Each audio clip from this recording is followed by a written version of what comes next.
Hello everyone, we are here today to watch episode 604 of Pretty Little Liars. We are super excited. We're getting into the home stretch of this part of the season and I can't wait to see what we find out. So we're gonna watch and then we'll discuss the episode afterwards. You excited, April?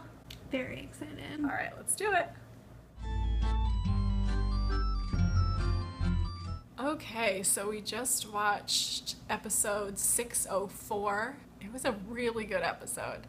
I am loving this season. I love how quickly it's moving and all the information that we're getting, but it's still really suspenseful and I'm just totally digging it. What are your overall thoughts about the episode, April?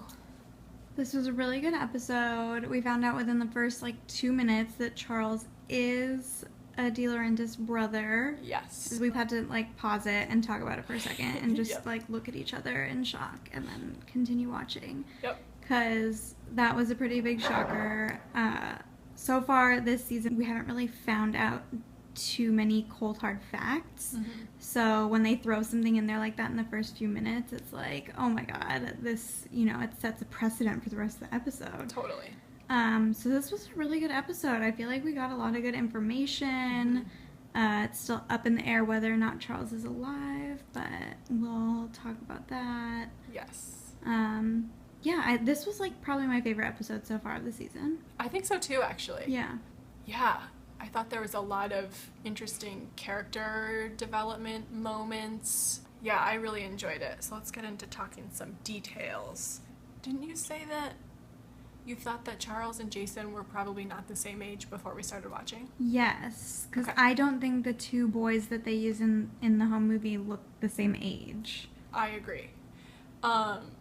So we do find out that indeed Jason and Charles were 15 months apart and that Charles was in Radley because he was disturbed. And then Mr. De Laurentiis says that they moved back to Rosewood to be close to Charles at Radley. And I had forgotten that the De Laurentises lived in Atlanta for a period of time until I was listening to the Bros Watch PLL Too podcast and they mentioned it. So we know that there was a period of time when they weren't living in Rosewood, so it's plausible that people wouldn't really have known Charles that well because most of his childhood was spent in Atlanta, and then when they moved back he was in Radley, so he wouldn't have been an active member of the De Laurentiis family, for lack of a better way to put it. One thing we were curious about was why Jason wouldn't remember Charles, and how it's fairly unlikely that if he was at least 7, probably older when they institutionalized Charles, that he should have remembered him more than as just an imaginary friend. But we know that Jason has lost a lot of memory from his years and years of being in a haze of pot smoke. So maybe we're supposed to believe that that's part of it, and it was just a suppressed memory because they told him so many times that it was an imaginary friend. But we find it kind of hard to believe that he really wouldn't remember Jason. I love Hannah. At the beginning, I liked her, but she wasn't one of my favorite characters, but I just think she's such a spitfire now. She's so fierce. I love it. She just speaks her mind, when they're all standing. Well, first of all, they're all just standing in a line over Allison, sitting down, with their arms crossed, and I'm how intimidating is that? But then Hannah's just he's lying about Allison's dad, and I was damn, girl, don't hold back. Mm-hmm. So after that scene, we were speculating that maybe Mrs. De Laurentiis said that Charles was dead, but he really wasn't. And then obviously we find out more about that, but that was our initial thought when we saw that part. And then another prediction that I had at that point was that maybe he had escaped from Radley, or something weird had happened at Radley and they had covered it up to make it look like a suicide. I mean, we know that has happened before with Marion, Toby's mom, and Radley is so shady that it wouldn't surprise me at all if there was some weird misconduct going on. People go in and come out crazier. Exactly. So maybe he did come out crazier, but they didn't let him out. And who knows? We'll see. I just think it's so funny that Arya is so adamant about not talking about what's going on with her. Like, she's talking to her dad, and she's like, I don't need to talk about it ever. And you're like, you probably should, though, because clearly you've got a lot pent up in there that probably help you to talk about. And then, speaking of that conversation, these parents just like, if my kid had just gone through what they went through, I would never let them out of my sight. Yeah. And so Arya's dad is like, let me give you a ride to Hollis. And she's like, no. And he's like, okay, then just text me. And I'm like, no, not okay. Be like, sorry, 17-year-old daughter, you don't have a choice in this matter. I'm going to drive you there. I'm going to sit with you in the dark room, and then I'm going to drive you home, and there's nothing you can do about it. Yeah. Like you were just in an underground dungeon for a month. Yeah. And when she's like, no, I'm fine, you could be like, no, that's my car that you're driving, so you're not going to do that. And there's that. So anyway, you want to talk a little bit about the phone information gathering etiquette in Rosewood? Oh my goodness. Rosewood. Like, seriously, on top of having the worst police force of all time, it's like anytime anybody in Rosewood needs any sort of information, all they have to do is call whoever and say, hi, I'm so-and-so. Can I have so-and-so's social security number? It's like no proof of identity required. The person on the other line is like, oh, well, you say you're that person, so, like, obviously you're that person. Like, why would you lie?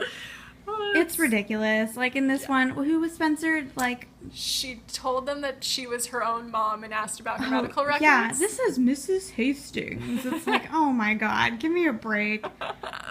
Oh, totally. It's so absurd. Yeah. The best was the Ezra in the last one, though. This is Detective Mervyn. Like, and then Arya makes a face at him like, you amateur. Yeah, it's so stupid. Speaking of Ezra, though, I will say that in the last video I talked about how over Ezra I am, and that still stands, but I will say that I feel like he did redeem himself a little bit in this episode with his first conversation with Spencer, where she says, like, now that Andrew's out, we're back to where we started, and Ezra's like, well, not really, because you have all these people looking out for you. And he was like, and I really think that you need to tell the police something. And I was like, thank you. Yeah. Somebody's saying this. And so I still think Ezra's super annoying, but he did, like, get a little bit of credibility back in my book. Damn, and then that bloody flashback that Spencer had. Yikes, that was intense. A little Saw action going on. Yeah, seriously. What do we think that is? I think that's fake. I think it's fake blood. I think so it was too. another one.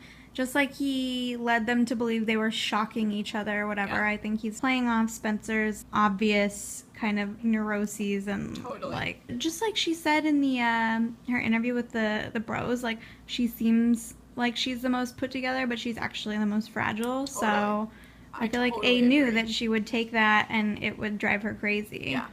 And I mean, I know how I am after one night of bad sleep. I can't imagine how hard it must be for her to try to be functioning on, like, not getting a good night's sleep in the past month. I feel like I would be completely delirious and I wouldn't be able to think clearly at all. And so I'm not surprised that she's so rattled by this. But then again, it also makes her a perfect target for Charles to just completely mess with her. Yeah. I mean, hopefully these pop brownies help, though, right? Yeah, girl. Hashtag Stoner Spencer. I love when she was trying to buy it. She was, like, so awkward. I know. Because, of course, Spencer's never, well, she's bought Adderall, but she's not bought, weed before. Oh, girl. We got to talk about Sarah and Emily. Oh, my goodness. I just don't get it if they're trying to set it up to be, like, a romantic thing. Well, I think they are, right? Doesn't that I mean, Emily needs a new love interest. Paige is gone, and all the other girls have someone, so. But it's just like, how realistic is it that every new girl who comes in Right. is a lesbian? Right. And on top of that is attracted to Emily. Which, Yeah. let's get real, Shay Mitchell, like, who wouldn't be attracted to Emily? She's a goddess. But not everybody's a lesbian. Also, like, this Sarah girl is insane. Like, what is Yeah. it that Emily is attracted to?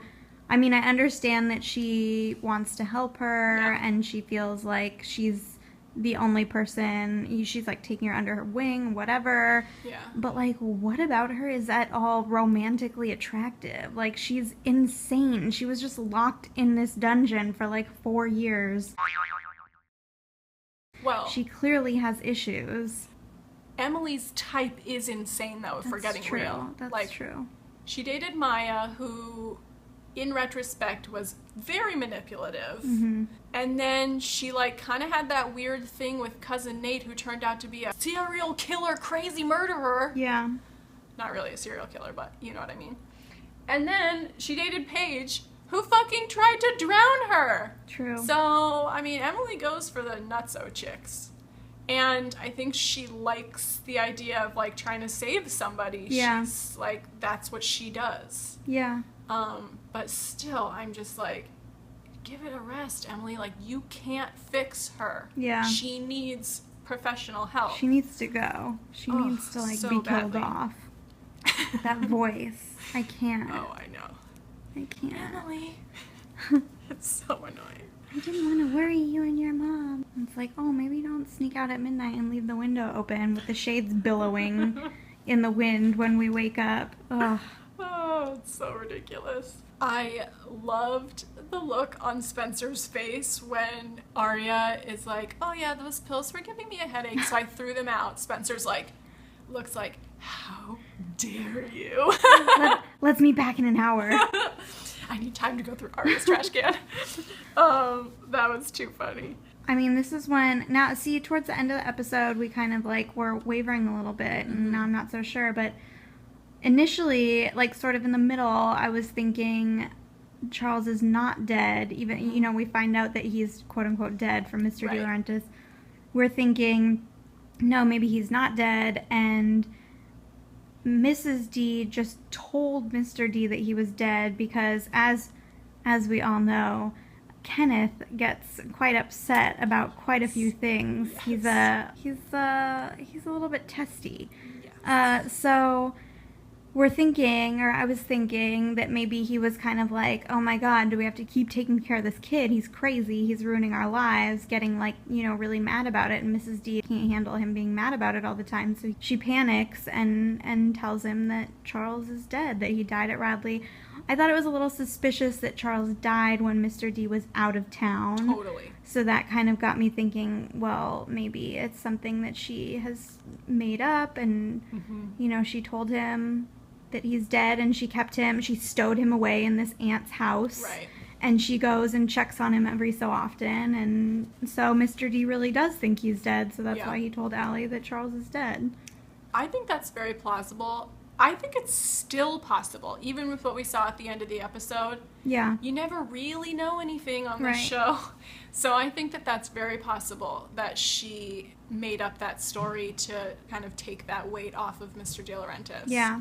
Or maybe to take that weight off of Charles because Yeah. Mr. D's animosity towards him or whatever was too much for both of them to handle. Yeah. It's just suspicious that it happened when he was out of town and that I she totally cremated him and, you know, there was no funeral. It's Right. just, like, very odd. Yeah.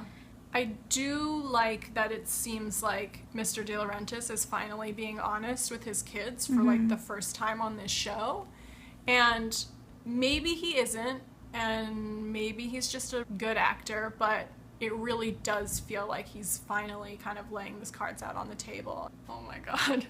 When they're, like, all standing by the car suspiciously looking over at the warehouse. Oh my god. And then cut to, they're all just, like, walking by these dudes loading the my God. truck, and nobody sees 4 girls walk into this warehouse. Oh I'm my like, god. oh my god, this is just too much. And then there's literally thousands of boxes in this Oh, yeah. warehouse.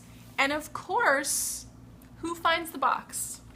And it doesn't have any sort of signifier on the outside, does it? I feel like all the labels were the same and they just said, Yeah. you know, I she think just like, maybe they said Radley Sanitarium, Right. but there would have They been weren't- tons of yeah. those. And somehow, miraculously, shocker, Arya is the one who finds the box. I have a very hard time believing that that was a coincidence. right. Arya's Charles. Yep. There's no doubt in my mind. When we were watching it, I said, of course Arya found it. And April was like, yeah, in her purse. It's true. Yeah, totally. I wouldn't put it past her. She's, you know, She's insane. yeah. Only an insane woman wears a body-hugging knee-length dress with sneakers. True that. The girls are clearly still in a little bit of a weird place. And in the warehouse, Hannah and Emily are talking, and I can't remember who says what, but one of them says things are okay between us. Yeah. And then, Hannah says, "Are they?" and Emily says, "We'll get there." okay, I don't understand why they're still having Right. a hard time with each other. I'm the same way. I mean, it may be something we haven't seen yet, like Yeah. flashbacks from the dollhouse. It does look like in the preview for next week there are going to be more flashbacks, so maybe something else happened. But at this point, it looks like they just, you know, they had the situation where they had to choose one of the other girls Right. for punishment, and we know now that none of them were actually shocked, Right. and none of them know who chose them or who, you know, who the others Right. chose. So Right. it does seem weird that they're all still awkward around each I other. totally agree. You would think that once they realized that they weren't actually hurting each other, that they would have been able to kind of move past that Yeah. and find strength from each other, since they all went through it together, as opposed to like isolating from each other. Mm-hmm. I hope that they can get back to that place soon, because it's sad to see them like this. They got busted when they walk out of the warehouse and Caleb is standing there. Man, that guy is... He's my new fave. He is resourceful. I like him. I like Caleb too. I have a little bit mixed feelings. I feel like I like that he cares so much about Hannah. I like that he is attentive. But I feel like a lot of the show is about the girls' agency and them trying to take care of themselves and be strong. And so I like that Caleb is there for Hannah and he tries to support her. But sometimes I feel like he goes a little too far with like kind of taking some of the power away from her by like doing things without telling her. And I don't know. I feel like it's a little bit like, I need to protect you because I'm the man. It's like, well... I like that he cares enough about her that he wants to protect her, but I would like for him to respect her boundaries a little bit more sometimes. Oh my god. Like, Sarah's on the roof? What the fuck? This girl Again, is I hate this batshit. girl. Me too. I hate her so much. Emily's talking to her mom and she's like, I can help Sarah. And I'm like, why do we keep having this conversation? Yeah. No, you can't. And then I was so glad that Sarah was listening on the other side of the door. I mean, I guess I feel a little bit bad for her, but like, not really. Yeah. Not at all, actually. I thought that scene between Spencer and Sabrina was really cute. I love that they're best friends in real life and they're like getting to be on the show together, and I thought that they had good chemistry. When Emily wakes up and Sarah is gone, I was like, praise the Lord. Don't go looking for her. Seriously. Let's just like count this one as a win and move on. That scene with Jason and Allison was really sweet when he's talking about how he spent all this time thinking that he was crazy, and now this is kind of like validation that he really wasn't, and that he did have this experience and it was kind of taken away from him, and that was really hard for him. And I thought that that was a really sweet scene. I love that they're doing more together and it's not just fighting, which is pretty much all the scenes that they've had together up until now, it feels like.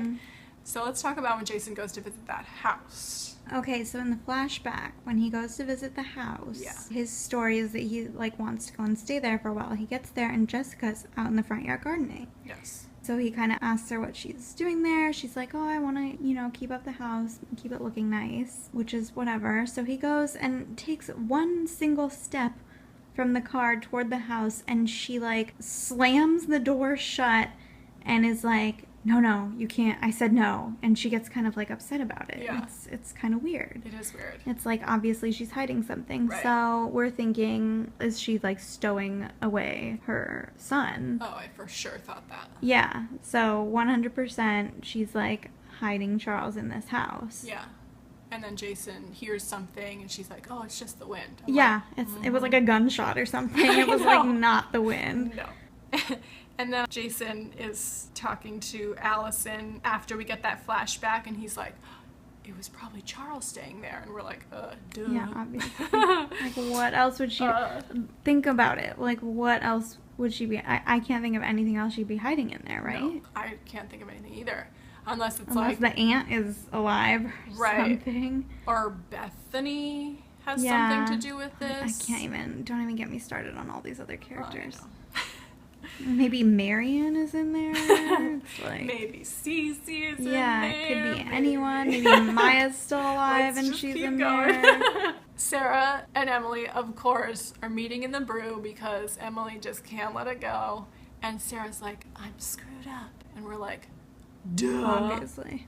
That's the biggest duh of this episode. I thought it was really cool that when they pulled up in front of the aunt's house to go check it out, it literally looked like the screen was black and white, except for like one tree on the side. And that's just another piece of kind of using the lighting and everything to really set the mood for the show. Again, with Arya and these doll pictures, like, what is up with this? Yeah, like, it's when so are you going to tell us what this is? I can't just keep sitting idly by watching Arya take pictures of porcelain dolls and just stare at them and have no explanation. We know that A, throughout this entire show, has had a big connection with dolls. Right. And I just feel like this episode had a lot more Arya is A clues. And I know that with this Charles storyline, I don't know how Arya would tie into that. And so realistically, I don't think that that's going to be the answer. But I just don't understand why they put all this stuff in that makes it seem like Arya, unless the writers are just fucking with us. Yeah. Like, she's taking all these pictures of dolls, and she's the one who finds that file, and in last week's episode, you know, she was talking about how she found the picture in the button jar because she used to hide her candy money or something in jars when she didn't want Mike to find it. And in a previous episode, Byron says something to her about how she used to hide her candy in her snow boots so Mike wouldn't find it. And if we think about the person who we've seen eating candy all throughout the series, and at the end of this episode, that would be A. So, I don't know. I don't think it's a coincidence. Also, only a crazy person would have that wardrobe. Let's be real. For sure. Also, where is Mike? Excellent question. I don't know if you remember, but like a couple seasons ago, Mike just disappeared for like 20 episodes. I remember, and then he came back and he was like 37. Yeah, totally. I don't know. I guess Mike and Arya are just on different schedules. Or he's like true. doing a lot of Makes homework in sense. his room or something. Hanging out with Mona in Saratoga. Maybe. They haven't reunited yet. No, that I'm I don't aware think of. so. I hope we get to see It looks that. like Mona's back in the next episode. Yes! Praise the Mona Lord. Yeah. I'm so excited. What did that note say in the dark room that Arya got? Oh, it was like, "You're my doll, bitch." Oh my god.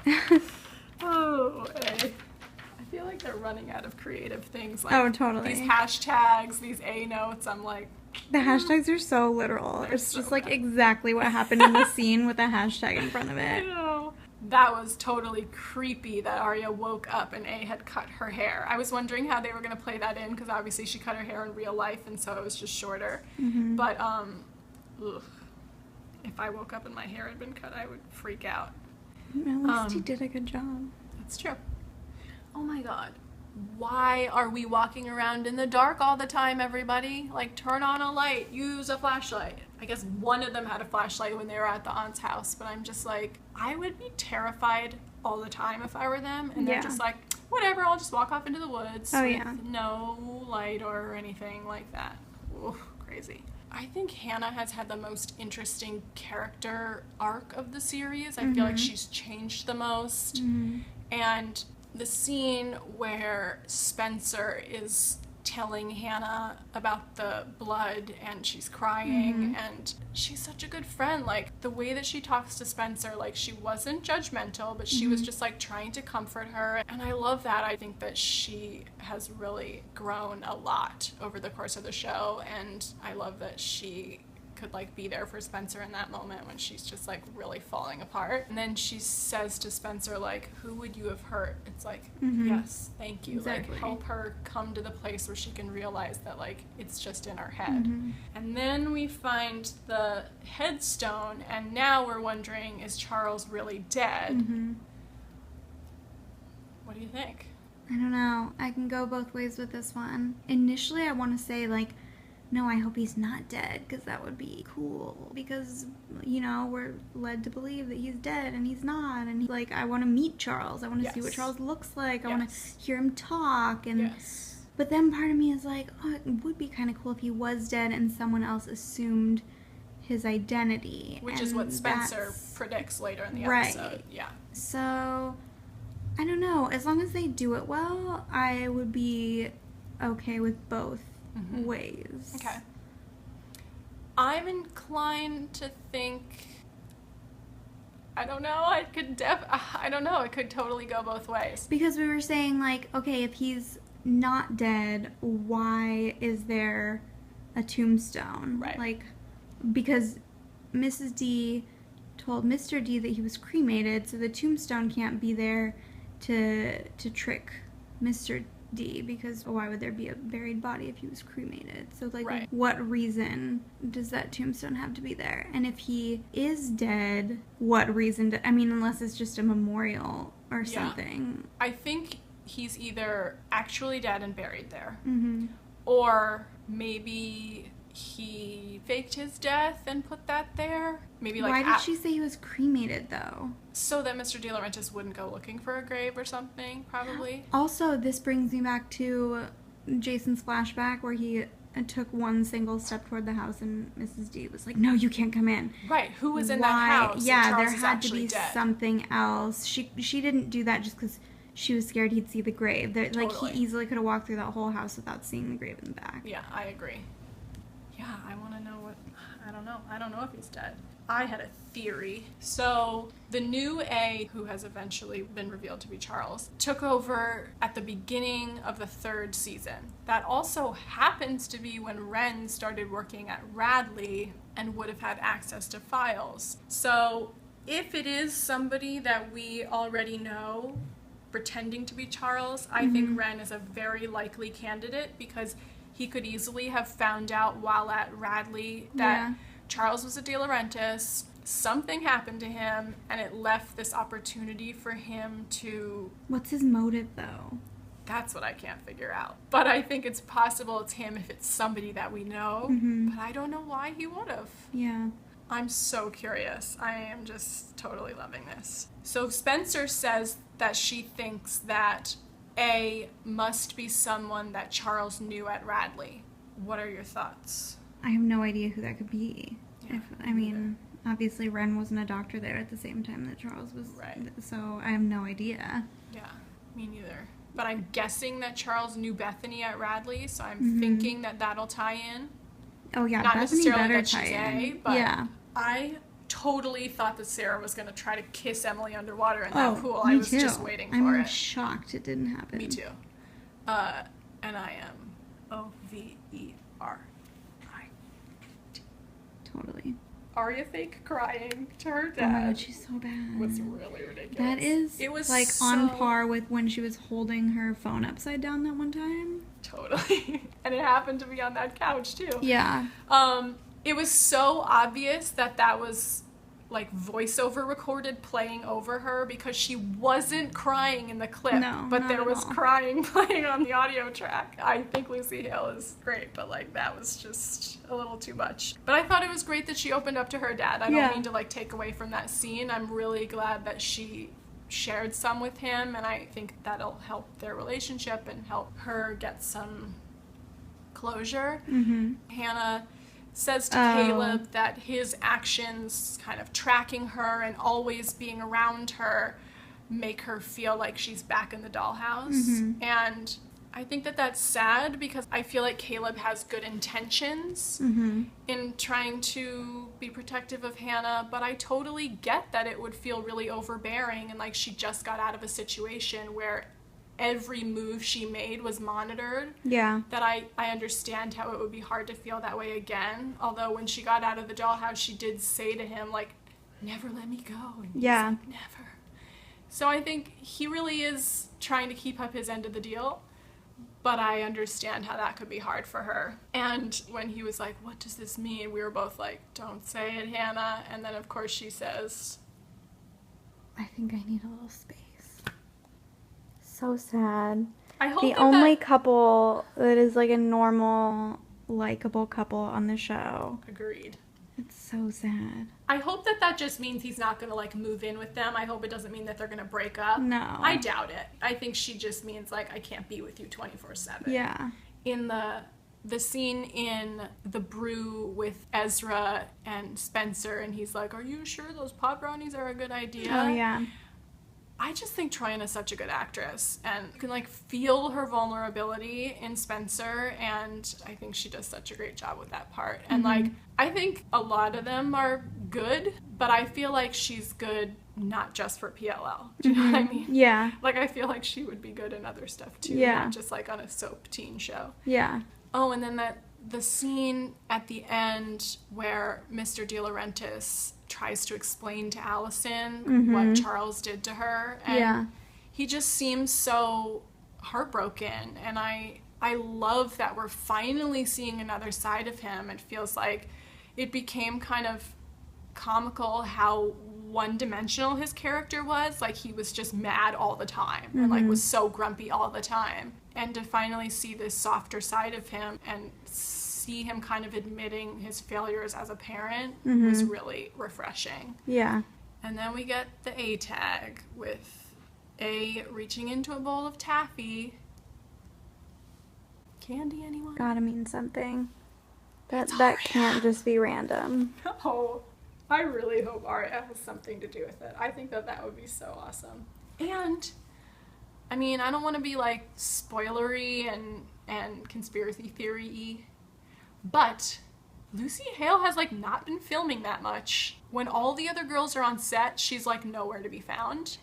Because I follow all of them on Snapchat, and they're all filming stuff for the episodes after the break, and she's just, like, doing random stuff. And I don't know if maybe she's just not posting on social media, or they're just not filming anything with her, but I find it very suspicious that we're seeing a lot of the other characters and we're not seeing a lot of her. And so I wonder if that means something for her involvement in the story.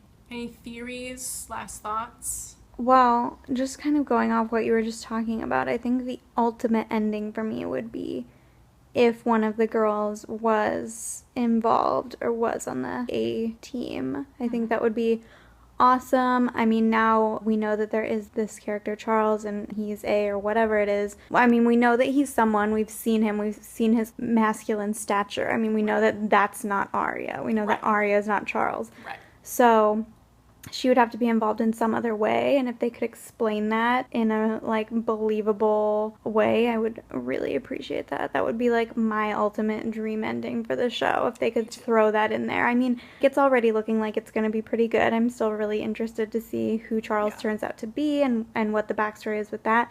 But if they weave Arya into this, it would blow me away. I totally agree. I just think that would be such an awesome twist. Yeah. And something that at the beginning of the show we never would have predicted. Yeah. Well, if I hadn't read all of the Arya clues online, I probably wouldn't have noticed them myself. Oh, totally. So then it would have been, like, really blown me away, you know? I remember the first time my friend Sarah told me that some people thought that Arya was A, I was like, what? Like, no way. That doesn't make any sense. Of course it's not her. And then I looked up theories online and I showed a bunch to April and we were like, whoa. Yeah, like this 100%. is crazy. Yeah. Yeah, we were totally convinced.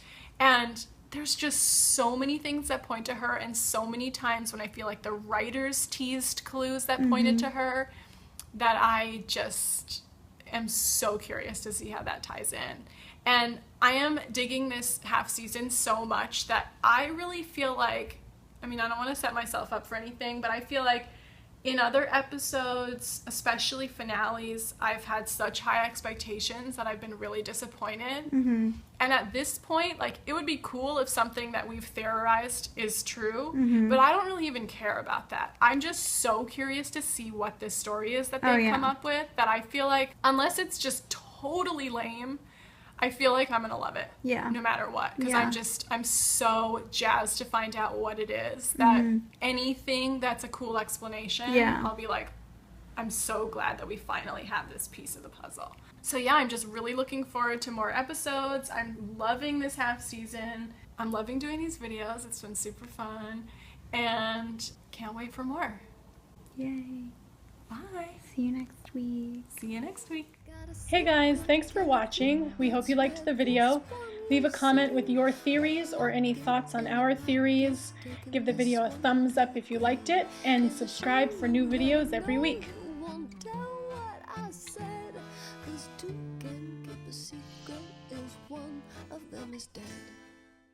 Why don't we meet at the brew in 1 hour? Sounds good. I need time to go through Ari's trash can.